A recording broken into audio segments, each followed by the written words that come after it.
Having lived in Sweden for over 6 years, I've made hundreds of videos on this channel about just what makes Swedish culture and society unique compared to all the other places in the world, especially the US, where I grew up and spent the first 21 years of my life before moving to this country.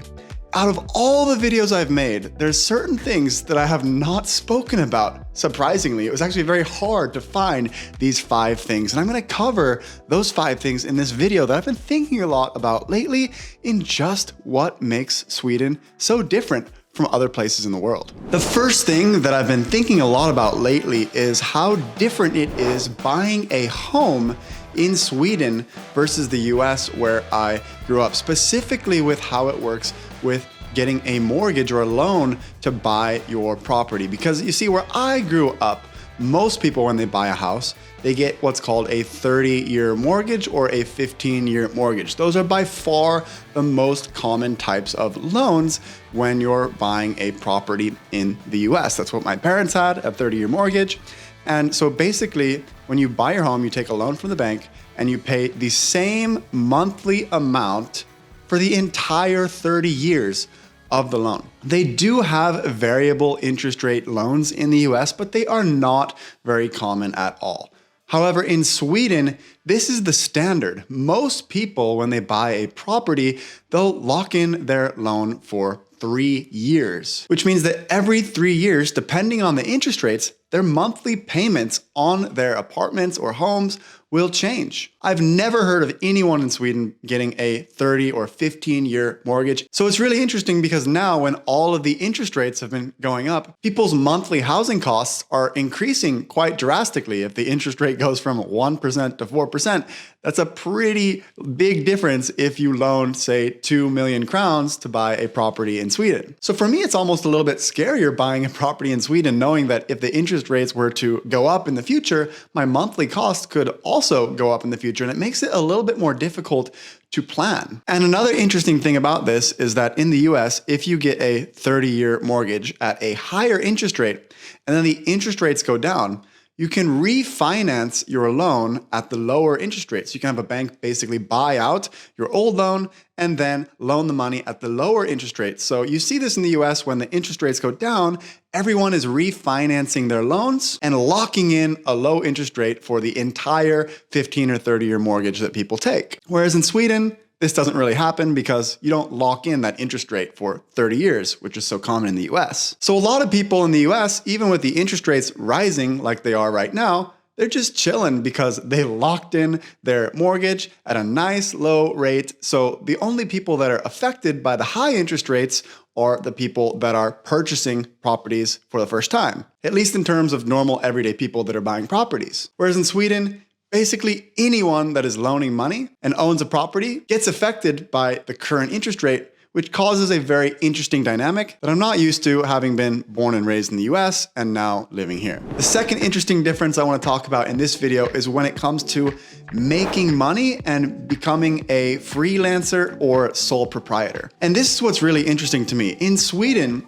to work as a sole proprietor, or basically a one-person business, the Swedish word for that would be an enskild firma, you have to register with the tax agency. And if you're not registered, you can't just send invoices to people for your services. You have to actually go through the process of being registered, which is different from the US. Any individual or sole proprietor in the US can charge businesses or other people money and then file the correct forms on their tax declaration. I find this very interesting because American society is very individualistic in some way, and it almost seems like it's a basic human right to just be able to work and charge money for your services. And of course, you can do that very easily in Sweden, but there are different hoops that you have to jump through and set things up properly. It's not like you can just go out and start invoicing people right away. Essentially, to work for yourself in Sweden, you have to start your own business, whereas in the US, that's just a given by being a person. Now, there are companies in Sweden where you can be employed by the company and then send invoices through that company, and they will pay you as an employee, as an independent contractor. So there are some ways around this that can make it easier for people that don't want to jump through the hoops, but then they'll basically charge you fees and take a cut off of all the things you're making. But it's interesting that there's businesses that exist to help people be independent contractors in Sweden, because it's kind of funny when I want to purchase services from a Swedish person and then they say, oh, I'm not a registered sole proprietor. Whereas working with an American, I would never have that problem. The third interesting difference that I want to discuss in this video is in regards to the healthcare system. In Sweden, everyone is covered by basic healthcare. I've discussed this many times on my channel, but I want to specifically talk about deductibles because my brother, who is a really good soccer player in the US, he recently just tore his MCL playing in a futsal match. Now in the US, if you're under the age of 26, you can typically be covered by your parents' healthcare plan. And my parents, both being teachers, had really good healthcare coverage, even dental as well, which is not generally included in the Swedish healthcare. You do get deductions for that, but I remember when I would go back to the US before I turned 26, I would always take advantage of getting my teeth cleaned and checked out by the dentist in the US. Really great, covered by my parents' insurance. My brother tore his MCL 2 days before he turned 26, and he had through his job another insurance that he would have to lean on, which was pretty much not as good as the coverage that he was getting through my parents' plan. And on his insurance through his job, he basically had to pay 30% of the cost of the operation if he were to get surgery on his knee. And 30% on an operation that might cost $20,000 for someone that's just 26 years old to pay $6,000 out of pocket. That's a pretty huge expense. Whereas in Sweden, this would be totally covered. You might have to pay some deductibles. Maybe you pay like $20 or $30 when you show up, but you don't have this big stress of getting hit with a huge bill, which could potentially happen in the US. And there's all different types of healthcare coverage plans and things. Now, I will say if you have really good health insurance in the US, you might get faster service or better service than you might have in the public healthcare system in Sweden. There are also private insurances in Sweden for people that want faster service. And I know for me, for example, I have a deviated septum and I'm probably gonna need to get surgery on my nose because I literally cannot breathe out of the left side of my nose. Probably broke my nose playing soccer a long time ago, said some of the doctors, and didn't even realize it.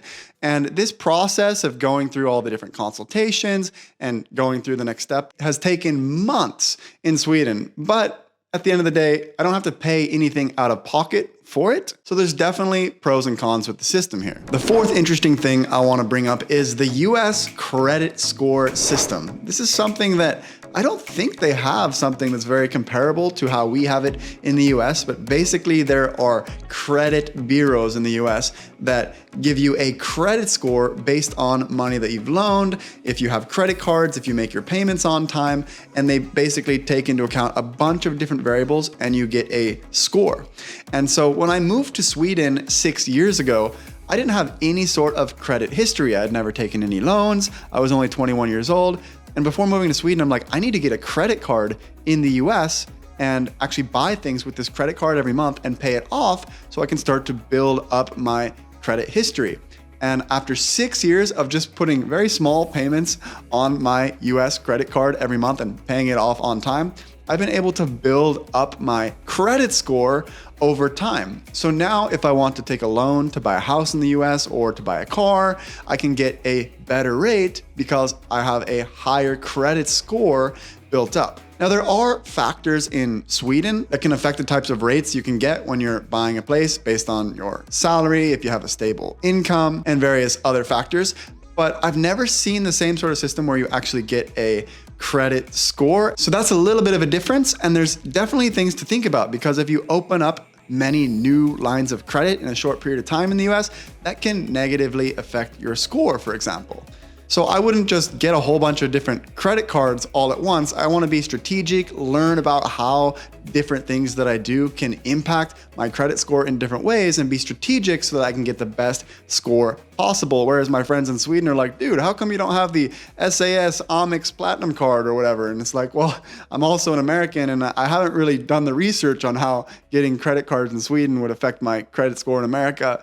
Needless to say, the systems are just different and I find that interesting. The last difference that I want to talk about in this video is the difference in the driving age between the US and Sweden. Because in Sweden, you need to be 18 years old to get your driver's license, whereas in the US, you can get this at 16 years old, and basically you can get your learner's permit when you're 15 years old. The thing is, in the US, in most places, you really need a car to get around. So basically everyone I know growing up got their license as soon as they turned 16. Myself included, I got my license on my 16th birthday. So by the time I had moved to Sweden at the age of 21 or 22, I had already been driving for 6 or 7 years. Whereas I have a lot of friends in Sweden in their late 20s or early 30s that still haven't gotten their driver's license. Now there are probably differences if you live in Stockholm, where the public transportation is very good and everything is very close to each other,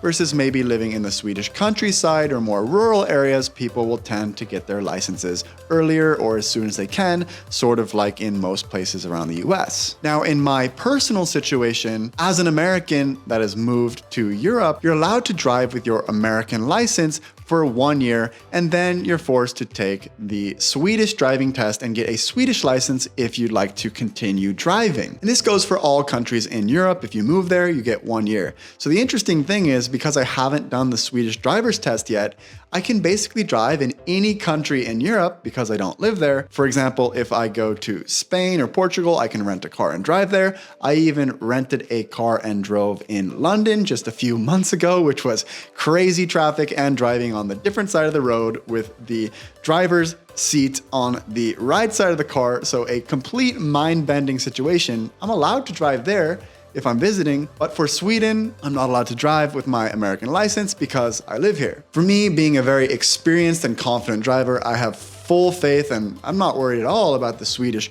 driver test, the practical portion, but the theoretical test in Sweden is really difficult compared to the theoretical portion in the US. I was taking some practice test questions just to see how difficult it was, and there was a lot of random memorization questions. For example, I remember one question that said, you're driving 30 kilometers down the road and you hit a pedestrian. What are the chances that the pedestrian dies? 40%, 50%, 60%, or 70%. I took a guess like 60%, and it ended up being wrong. It was either 50 or 70, and I'm thinking, this seems so pointless to memorize these random facts. And there's also a bunch of mathematical formulas and calculations you need to know in order to pass the Swedish practical test. And I just haven't gotten myself to want to dedicate my brain space to memorizing random things that I'm just gonna forget the moment after I take the test. It just feels like a pointless exercise for me right now, but I know at some point I'll probably just have to suck it up and study for the practical test and get it done. It just always seemed weird to me that I was able to drive my first year in Sweden, and then all of a sudden there's this random rule that, oh, you live here, you can't use your license anymore. So with that, guys, those were the interesting differences that I've been thinking a lot about lately, and I'm curious what your thoughts on these are. So be sure to leave a comment down below, and also let me know if you think I missed any interesting differences or things that you want me to cover in future videos. I'm super excited to start making some video content for you guys again. So with that, thanks for watching this one, and I hope to see you guys in another video soon.